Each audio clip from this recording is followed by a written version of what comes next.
अरे उस्ताद, आज क्या आप नहाकर नहीं आए हैं? आपके शरीर से एकदम सड़े हुए सुअर जैसी बदबू आ रही है। अबे लपड़ झंडू, आज क्या तू सुबह सुबह चढ़ा कर आया बे? अरे नहीं उस्ताद, मैं कभी भी किसी को फूल नहीं चढ़ाता। अबे ढक्कन की औलाद, मेरा मतलब क्या तू सुबह सुबह पीकर आया जो ऐसी बहकी बहकी बातें कर रहा है? अरे नहीं उस्ताद, तुम्हारी कसम, मैं तो शराब को हाथ भी नहीं लगाता, तो फिर पीने का तो सवाल ही नहीं उठता है। हे भगवान, ये फिर मेरी झूठी कसम खा गया। अगर ये ऐसे ही मेरी झूठी कसम खाता रहा तो वो दिन दूर नहीं जब यमराज मुझे लेने आ जाएंगे। उस्ताद, ये यमराज कौन है? ये क्या आपके कोई रिश्तेदार है? अगर हो तो उनको भी यहाँ बुला लीजिए, वो भी हमारे साथ थोड़ी चोरी कर लिया करेंगे। अबे भूतनी के, चुप हो जा। अगर तूने अब एक भी शब्द बोला ना तो मैं तेरी मार मार कर बिरयानी बना दूंगा। भोपी के इतना कहते ही बंटा चुप होकर बैठ जाता है और भोपी आंखें बंद करके कुछ सोचने लगता है। अरे उस्ताद, अभी तो आप बहुत ही चटर पटर कर रहे थे, तो फिर अब आप साधु बाबा क्यों बन गए? अबे भुलक्कड़, मुझे बाबा बनने का कोई शौक नहीं है। मैं तो ये सोच रहा हूँ कि अब चोरी कैसे की जाए। अरे तो इसमें सोचने वाली क्या बात है उस्ताद? वो देखिए, जमींदार आ रहा है और उसके गले में उसने सोने की चेन पहन रखी है। आप एक काम कीजिए ना, आप उस जमींदार को अपनी बातों में लगाइए और फिर मैं पीछे से उसके गले की सोने की चेन चुरा लूंगा। अरे वाह मेरे भुलक्कड़, तूने क्या आइडिया निकाला है बे? बंटा तो भुलक्कड़ जरूर है, लेकिन तेरा दिमाग एरोप्लेन से भी तेज चलता है। Thank you Ustad, thank you.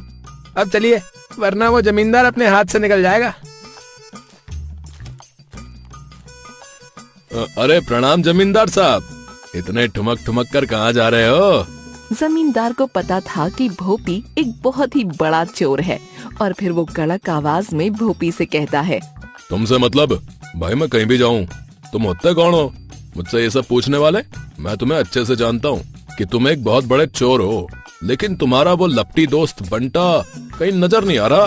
जमींदार के ये कहने पर भोपी एक्टिंग करते हुए जमींदार से कहता है, अब आपको क्या बताऊं जमींदार साहब, जब से मेरा जिगरी यार बीमार हालत में पड़ा हुआ है तब से मैंने चोरी करना छोड़ दिया।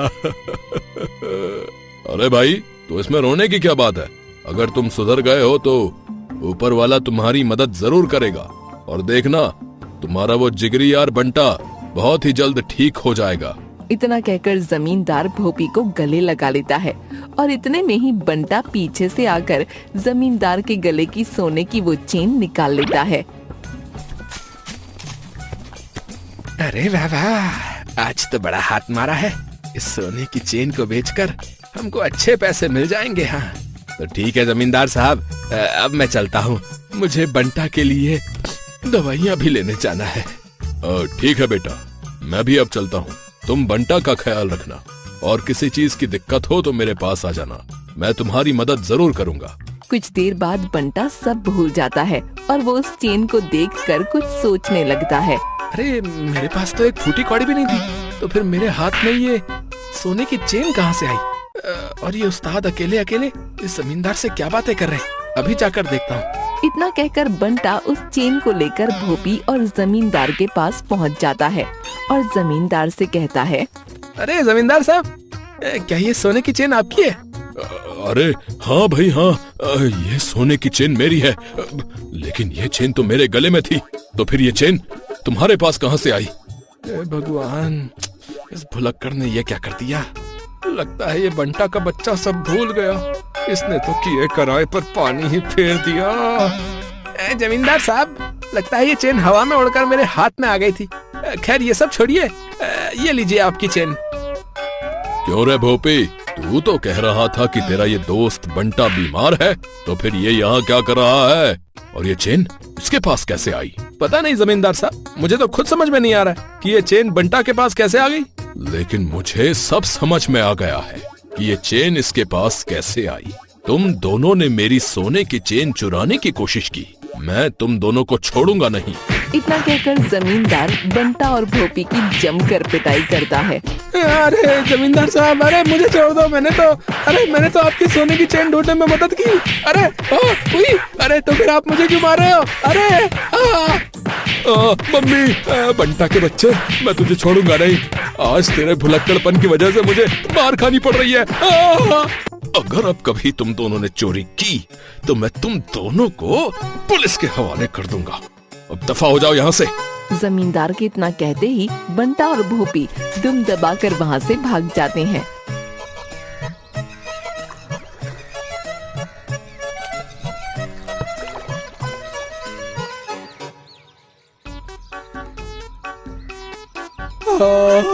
अरे बंटा के बच्चे, जरा आराम से मरहम पट्टी कर, मेरा शरीर कोई लोहे का नहीं है। लेकिन उस्ताद, दुनिया तो कहती है कि मर्द को दर्द नहीं होता। अब ये सब कहने की बातें हैं, मर्द को भी दर्द होता है रे। उस्ताद, लेकिन मुझे अभी तक समझ नहीं आया कि कल उस जमींदार ने हमें खामखाई क्यों कोट दिया। अबे ढक्कन की औलाद, कल हम दोनों ने उस जमींदार को लूटने का प्लान बनाया था बे, लेकिन तू ये सब भूल गया और तेरे चक्कर में वो खामखाई हमारी धुलाई करके चला गया। उस्ताद, जो हुआ सो हुआ, अब आप चिंता मत कीजिए। मेरे पास ना एक और धांसू आइडिया है जिससे हम एक ही रात में मालामाल हो जाएंगे। हाँ। अरे मोरी मैया, अबे तेरे आइडिया तेरे ही पास रख।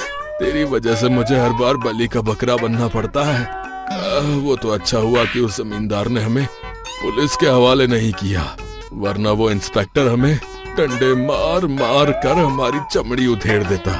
उस्ताद, मेरी माँ कहती है कि एक बार निराशा हाथ लगने से हमें कभी हार नहीं माननी चाहिए। अब चुपचाप आप मेरा आइडिया सुनिए, वरना मैं मेरा आइडिया खुद ही भूल जाऊंगा। ठीक है, बता क्या खिचड़ी पक रही है तेरे इस मोटे दिमाग में। उस्ताद, मैंने सुना है कि हमारे गांव का जो इंस्पेक्टर है ना, उसका प्रमोशन हो गया और सुना है सरकार ने उसे पूरे 10 लाख रुपए भी दिए। तो क्यों ना हम आज रात उसी के घर पर चोरी करें। बंटा की ये बात सुनकर भोपी उठकर बैठ जाता है। अबे मजनू की औलाद, वो एक इंस्पेक्टर है और तू जानता नहीं है कि वो कितना खतरनाक है। अगर कहीं पकड़े गए तो हम दोनों को जिंदगी भर जेल में चक्की पीसनी पड़ेगी। अरे उस्ताद, आप इतने बड़े चोर होकर उस मामूली से इंस्पेक्टर से डरते? छी, मुझे तो शर्म आती है आपको अपना उस्ताद कहने में। लगता है आप उस इंस्पेक्टर से डरते हो। अरे नहीं नहीं, मैं किसी से नहीं डरता। यहाँ से 50-50 मील दूर जब कोई इंस्पेक्टर मेरा नाम सुनता है ना, तो उसकी पैंट गीली हो जाती है, समझा। आज रात ही हम उस इंस्पेक्टर के घर चोरी करेंगे। रात होते ही वो दोनों इंस्पेक्टर के घर के बाहर पहुंच जाते हैं।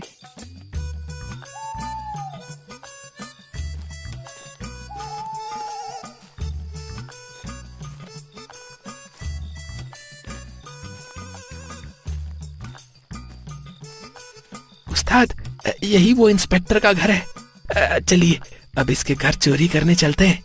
अबे सुन, अगर आज तूने कोई गड़बड़ी की ना तो मैं तेरा मार मार कर भजिया फ्राई बना दूंगा, समझा। अरे उस्ताद, मुझ पे भरोसा रखो ना, कोई गड़बड़ नहीं होगी। चलो अब। और फिर वो दोनों मौका पाकर इंस्पेक्टर के घर में घुस जाते हैं।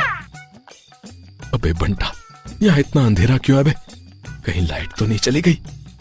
उस्ताद, आप चिंता मत कीजिए, मेरे पास इसका भी उपाय है। और फिर बंटा अपनी जेब से एक मोमबत्ती निकालकर उसे एक माचिस की सहायता से जला देता है। लो उस्ताद, अब उजाले का बंदोबस्त हो गया। चलिए अब उन 10 लाख रुपयों को ढूंढते हैं जो इस इंस्पेक्टर को सरकार ने दिए थे। ठीक है, अब ज्यादा शोर मत कर। कहीं ये इंस्पेक्टर उठ गया ना तो हम दोनों की कयामत आ जाएगी। और फिर वो दोनों घर में इधर उधर उन रुपयों को ढूंढने लगते हैं। उस्ताद, हो ना हो उस इंस्पेक्टर ने उन रुपयों को इसी तिजोरी में छिपा कर रखा होगा। लेकिन इस तिजोरी की चाबी कहाँ है? बंटा, तू एक काम कर, तू जाकर इस तिजोरी की चाबी ढूंढ, तब तक मैं इसे खोलने की कोशिश करता हूँ। और फिर बंटा उस तिजोरी की चाबी ढूंढने लगता है और भोपी उस तिजोरी के पास बैठकर उसे चारों तरफ से देखने लगता है।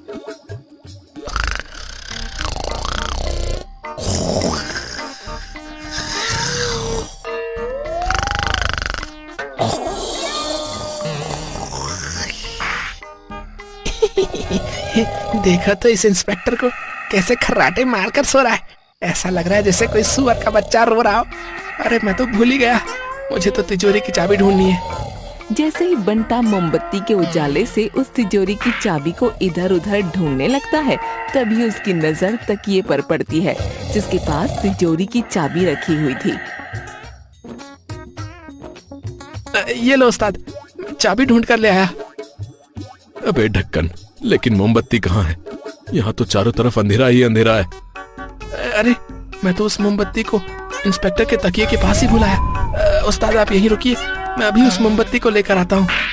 अरे ये मेरे बाल में आग कैसे लग गई? अरे अरे कोई बचाओ। इंस्पेक्टर ये कह ही रहा होता है कि तभी वहाँ पर बंटा आ जाता है। अरे इंस्पेक्टर साहब, आपके बाल में आग कैसे लग गई? अबे तू कौन है और तू मेरे घर के अंदर कैसे आया? ये शोर कैसा? कहीं वो इंस्पेक्टर जाग तो नहीं गया? मुझे जल्दी ही वहाँ पर जाना होगा। अरे कोई मेरे बालों में लगी आग को बुझाओ, वरना मैं टकला हो जाऊंगा। जलती हुई मोमबत्ती की वजह से इंस्पेक्टर के बालों में आग लग जाती है। वो इधर उधर उछलने लगता है। अबे बंटा, अबे यहाँ से भाग, वरना ये इंस्पेक्टर आज हमें छोड़ेगा नहीं। इतना कहकर वो दोनों इंस्पेक्टर के घर के दरवाजे की बाहर से कुंडी लगाकर वहाँ से भाग जाते हैं। उन दोनों चोरों ने मेरे सारे बाल जला दिए। मैं उन दोनों को छोड़ूंगा नहीं।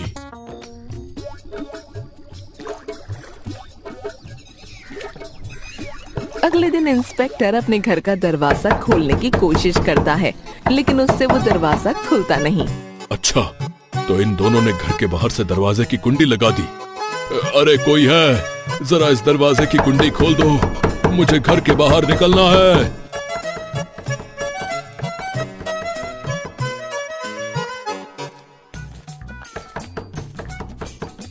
अरे क्या हुआ इंस्पेक्टर साहब, आप अंदर से काहे आवाज लगा रहे हो? अरे जमींदार साहब, जरा बाहर से मेरे दरवाजे की कुंडी खोल दो, उसके बाद मैं तुम्हें सब बताता हूँ। और फिर जमींदार इंस्पेक्टर के घर के दरवाजे की कुंडी खोलता है और तभी उसकी नजर इंस्पेक्टर के बालों पर पड़ती है, जिसे देखकर वो जोर जोर से हंसने लगता है। अरे इंस्पेक्टर साहब, ये आपके बालों को कौन सी चिड़िया ले गई? कल तो इस पर घास उग रही थी, आज तो सारा मैदान सफा चट हुआ पड़ा है। अब आपको क्या बताऊं जमींदार साहब, कल रात मेरे घर में 2 चोर घुस गए थे और लाइट ना होने की वजह से उन्होंने एक मोमबत्ती जलाई और उन्होंने उस मोमबत्ती को मेरे तकिए के पास रख दिया, जिसकी वजह से मेरे बालों में आग लग गई और मेरे सारे बाल जल गए। अरे इंस्पेक्टर साहब, हो ना हो ये दोनों बंटा और भोपी ही हैं, जिन्होंने कुछ दिनों पहले ही मेरी सोने की चेन चुराने की कोशिश की थी। ओह अच्छा जमींदार साहब, उन दोनों ने मेरे केवल बाल जलाए हैं, मैं दोनों को ही आग लगा दूंगा। इंस्पेक्टर साहब, आप चिंता मत कीजिए, मेरे पास उन दोनों चोरों को पकड़ने का एक बहुत ही बेहतरीन आइडिया है।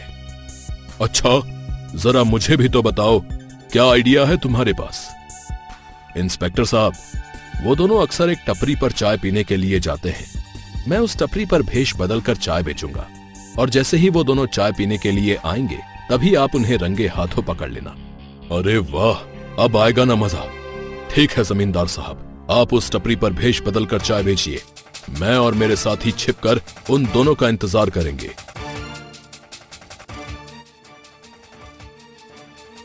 अबे गधे की औलाद है, मैंने तुझे मना किया था ना कि उस इंस्पेक्टर के घर पर कोई गड़बड़ नहीं होनी चाहिए है?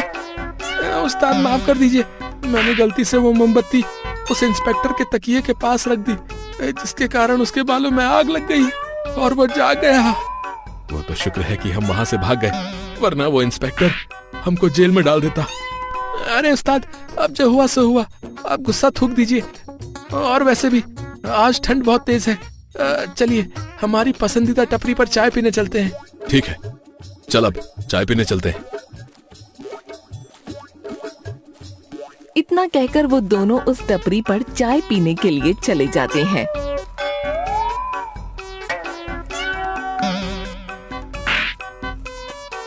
चल बे घोंचू, जल्दी से हम दोनों के लिए गर्मा गर्म चाय लगा दे, मेरे उस्ताद को बहुत तेज ठंड लग रही है। जी साहब, मैं अभी आप दोनों के लिए गर्मा गर्म चाय लगा देता हूँ। इतना कहकर जमींदार बंटा और भोपी को एक एक कप चाय देता है, लेकिन उन दोनों को ये नहीं पता था कि चाय वाले के भेस में जमींदार है। छी, अबे लपड़ झंडू, ये कैसी चाय बनाई तूने? चाय तो एकदम ठंडी है। अबे साले, तुझे चाय बनाना नहीं आता क्या? अबे इसमें तो चीनी का स्वाद ही नहीं है। बंटा और भोपी ये कह ही रहे होते हैं कि तभी वहाँ पर इंस्पेक्टर अपने कुछ हवलदारों के साथ आ जाता है। अरे भाई, अगर चाय पसंद ना आई हो तो मेरे थाने में भी बहुत अच्छी चाय मिलती है, और वो भी गर्मा गर्म। अरे अरे इंस्पेक्टर साहब, आप यहाँ? अबे बंटा, यहाँ से भाग, वरना ये इंस्पेक्टर हमें कहीं का नहीं छोड़ेगा। भागने की कोशिश बिल्कुल मत करना, क्योंकि मेरी बंदूक की गोली तुम दोनों से बहुत तेज भागती है। चोरी करने का बहुत शौक है ना तुम्हें? आज मैं तुम्हें जेल में बताता हूँ कि चोरी कैसे की जाती है। अबे मजनू की औलाद, आज फिर से मैं तेरी वजह से फंस गया। अगर तू मुझे यहाँ चाय पीने के लिए ना लाता तो ये इंस्पेक्टर हमें कभी नहीं पकड़ पाता। मैं तुझे छोड़ूंगा नहीं। अरे छोड़ूंगा तो तुम दोनों को मैं नहीं। हवलदारों, गिरफ्तार कर लो इन दोनों को। और फिर इंस्पेक्टर भोपी और बंटा को पकड़कर जेल ले जाते हैं और उनकी खूब पिटाई करते हैं। अरे इंस्पेक्टर साहब, मुझे छोड़ दीजिए, मेरी इसमें कोई गलती नहीं है। ये सब तो इस भुलक्कड़ बंटा का किया धरा है। अरे मम्मी, मैं तो मर गया रे। ओए मारे, अरे मोरी भैया, अरे छोड़ दो हमें।